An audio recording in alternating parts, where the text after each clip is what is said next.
Halo semuanya, perkenalkan saya Nazwa Aulia Ma'rifah dengan NIM akhir 48. Pada kesempatan kali ini saya akan melakukan wawancara dengan salah satu pelaku UMKM kuliner yaitu Seblak Pusat. Wawancara ini dilakukan untuk memenuhi tugas ujian akhir semester mata kuliah perilaku organisasi dengan tujuan mengetahui bagaimana perilaku organisasi diterapkan dalam UMKM. Sebelumnya mohon izin, saya Nazwa Aulia dari Prodi Akuntansi Syariah Unhas Jember. Saya akan mewawancarai terkait perilaku organisasi yang ada di Seblak Pusat. Mohon izin untuk menanyakan beberapa hal terkait perilaku organisasi yang ada di Seblak Pusat ini. Sebelumnya boleh diperkenalkan dengan kakak siapa dan sebagai apa di Seblak Pusat ini? Kalau aku Triani, kebetulan aku yang owner Seblak Pusat.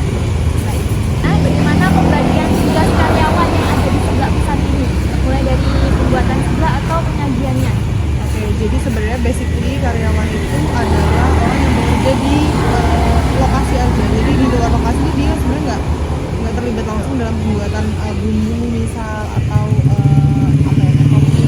Dia tuh nggak terlibat sama sekali. Jadi basically dia cuma jaga di lokasi aja dari jam 4 sore sampai jam 10 malam. Itu pembagian dia.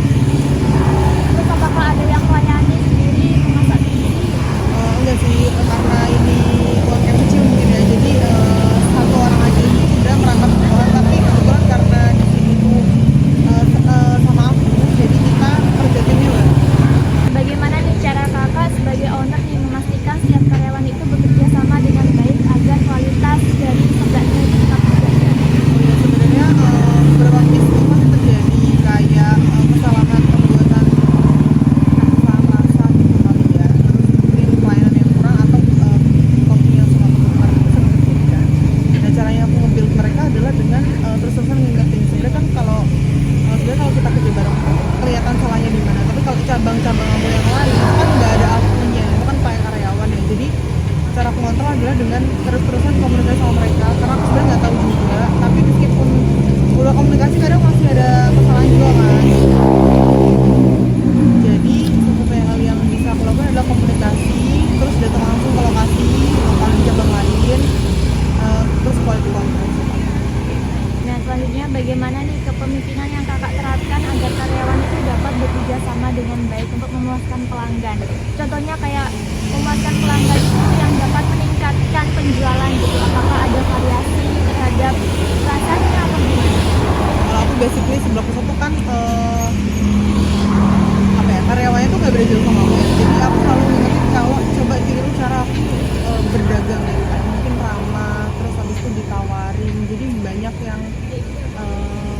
yang aku contohin terus mereka niru gitu. Jadi bukan yang tak pimpin kamu harus kayak gini, kamu harus kayak gini, nggak sih, lebih ke mereka tuh nyontoh aku sebenarnya. Dari karena aku sebenarnya mereka juga bilang kalau nggak terlalu di briefing gimana, cuman nyontoh aja tuh udah tahu kayak cara yang jual tuh kayak gitu. Karena kan kalau kita tuh nggak baik, misal responnya kurang ramah sama pelanggan tuh ya, itu kan nggak bagus juga ya. Sebenarnya kalau nambah pelanggan mungkin bisa jadi, karena teman-teman aku dari karyawan juga punya pelanggan sendiri. Kita nggak juga tuh kayak lu mana mbak itu gitu. Artinya mereka punya pelanggan sendiri kan. Jadi tuh menurut aku mereka udah berhasil menerapin apa yang aku suruh. Intinya sebenarnya 50-50 karena kita seumuran, jadi aku nggak terlalu gamblang. Bagaimana cara komunikasi untuk membahas pekerjaan dan kendala yang dihadapi di Seblak Pusat sendiri? Apakah ada briefing tersendiri pada setiap minggu atau yang lain?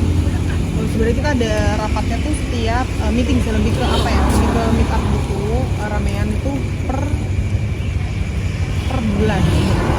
Tapi sebenarnya sebenarnya aku tuh nggak terlalu menyadari kalau kita tuh ada briefing gitu loh. Briefing sehariannya tuh udah kayak template gitu loh, seharian tuh kayak gitu orang-orang udah tahu. Cuman kalau ada miss biasanya kita tuh komunikasi lewat WhatsApp, karena kan missnya tuh di hari itu, jadi harus komunikasi dari rapat bulanannya tuh tiap bulan nge-review kinerja teman-teman semuanya. Per 3 bulan kita kan baru kontrak, jadi kontrak aku per 3 bulan gitu. Jadi per 3 bulan itu lebih evaluasi jadinya, kalau mau diperpanjang boleh, kalau nggak mau diperpanjang juga boleh. Dan di sini bagaimana budaya organisasi yang diterapkan pada Seblak Pusat ini? Ada apa? Kayak harus datang tepat waktu atau gimana? Mulai jam berapa? Iya banyak, sebenarnya ada 62 SOP, itu ada aturannya di kontrak.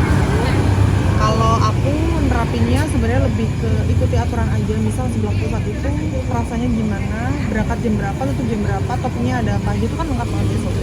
Jadi teman-teman tinggal patuhi itu aja. Kalau ada kejanggalan atau keliruan yang dilakukan teman-teman, biasanya langsung kita tegur. Biasanya kita tuh nerapin adanya ini laporan. Jadi kita tuh punya grup.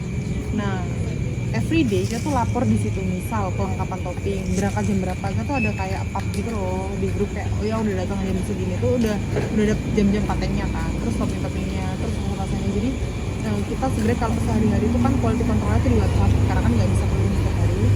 Terus habis itu kalau ada pelanggaran itu biasanya kita langsung rapatin dari itu juga. Apakah ada kontak aduan terkait layanan sebelah pusat sendiri? Iya, itu ada WhatsApp sendiri. Ya, jadi teman-teman bisa banget WhatsApp aku langsung, karena biasanya kalau ama aku langsung respon. Tapi kalau WhatsApp misal karyawan aku, ada bahkan pernah nomor karyawan aku juga ada di grup tuh kan, itu biasanya nggak tahu respon dia gimana, jadi langsung ke kontak aku. Kalau perilaku etis nih Kak, bagaimana standar etika pelayanan atau perilaku etis yang harus dijaga oleh karyawan terhadap pelanggan itu sendiri? Kalau aku biasanya sopan aja sih. Sebenarnya komplainan tuh biasanya ini fakta-fakta aja. Komplainan tuh bisa banyaknya ke aku, makanya judes banget pasti aku sih. Kayak karyawanku tuh nggak mungkin, karena mereka ramah banget. Nah, kalau aku sebenarnya etikanya lebih ke sopan aja sih. Misal jangan menggunjing di depan orangnya. Karena kan udah pernah kalau biasanya kayak, ya ampun, sampai setengah lama banget dia milih. Cuman ternyata tuh nggak jadi beli, kan kita dongkolnya kan. Ada kan kejadian-kejadian yang bikin jengkel sih. Cuman kalau etikanya lebih ke yang santun aja sih, jangan diomongin depan orang lain. Nanti di belakang tuh ngobrol boleh gitu. Terus kayak sabar aja ngadepin pelanggan, karena sebenarnya nggak seperti itu aku. Jadi teman-teman tuh sangat tak ingin sabar. Etikanya lebih ke sopan, sabar, yang tenang, nggak usah gugup, nggak usah marah. Terus habis itu nggak usah ngomong yang aneh-aneh, pokoknya secukupnya. Kalau boleh tahu nih, sebelah pusat ini udah tersertifikasi oleh lembaga. Baik, terima kasih banyak kepada Kak Triani atas waktunya dan kesediaannya untuk berbagi informasi terkait tentang sebelah pusat ini. Saya Nazwa Aulia